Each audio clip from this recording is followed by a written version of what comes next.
And to discuss all of this further, I'm glad to say we're joined now by Fabrice Pothier, the CEO of Rasmussen Global, who previously also served as Director of Policy Planning for the NATO alliance. Sir, welcome. It's great to have you on the show this morning. Now, I'd like to get your take first on Rubio's Munich speech. Were you reassured when he spoke of an intertwined destiny for the US and Europe? Or does Europe still need to realize it cannot do it alone and needs a plan B for its security?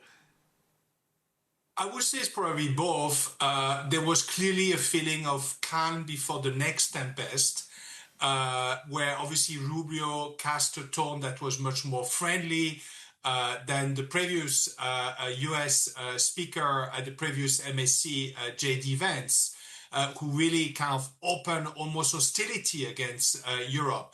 However, I think nobody was naive in thinking that this is not an olive branch. This is just a way to make the past few months a bit less painful. But clearly the road ahead, as I mentioned, this is calm before the next tempest, because the road ahead is still made of many differences. I think Ukraine is still lurking very much around the corner in terms of big US-Europe Ukraine difference, and Greenland is not completely, in a way, solved. And I think the Danish Prime Minister was pretty clear about that. And do you think Greenland could be the next storm? Because we heard from Mette Frederiksen, the Danish Prime Minister, over the weekend, suggesting Donald Trump is still very serious about buying the island. Do you agree with her that there's still a big risk there for the NATO alliance? But clearly, the problem is there's a mismatch between what the Danes, the Europeans are trying to do, which is to improve support to Greenland, both on the security and the economic front, which is a rational way of addressing possible vulnerabilities out there. And the US president who just takes a very emotional, personal view that he just wants to own that piece of estate.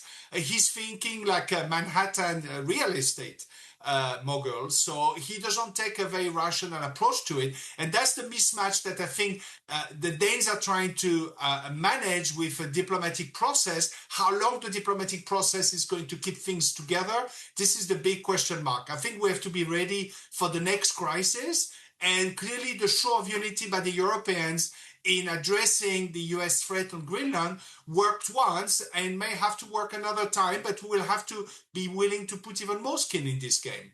You obviously shaped NATO policy for many years.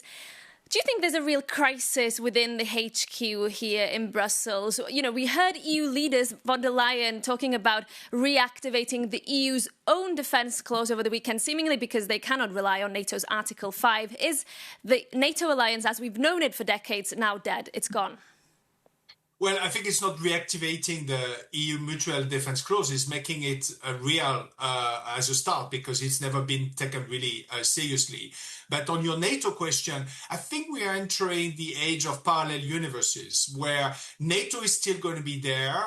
It's still very much a valid option for the Europeans, both in terms of US extended nuclear deterrent, but also in terms of framework to plan and prevent the next war against Russia. However, clearly what you hear in the corridors, but also in the main hallway, is that we need to start thinking about plan Bs. And for that, you're going to have the European Union, but you also are going to have increasingly the development of coalitions, like the coalition of the willing for Ukraine, which maybe is going to be put with more substance, or the joint expeditionary force that is led by the UK. So I think you're going to have the multiplication of all these plan Bs in response to the fact that, answering your question, I think the US has introduced a very significant doubt as to its commitment to Europe via NATO, and therefore NATO is still going to go on, but is no longer the one and only plan A. Fabrice Pothier, that's all we have time for this morning, but thank you so much for coming on and joining us and sharing your insights.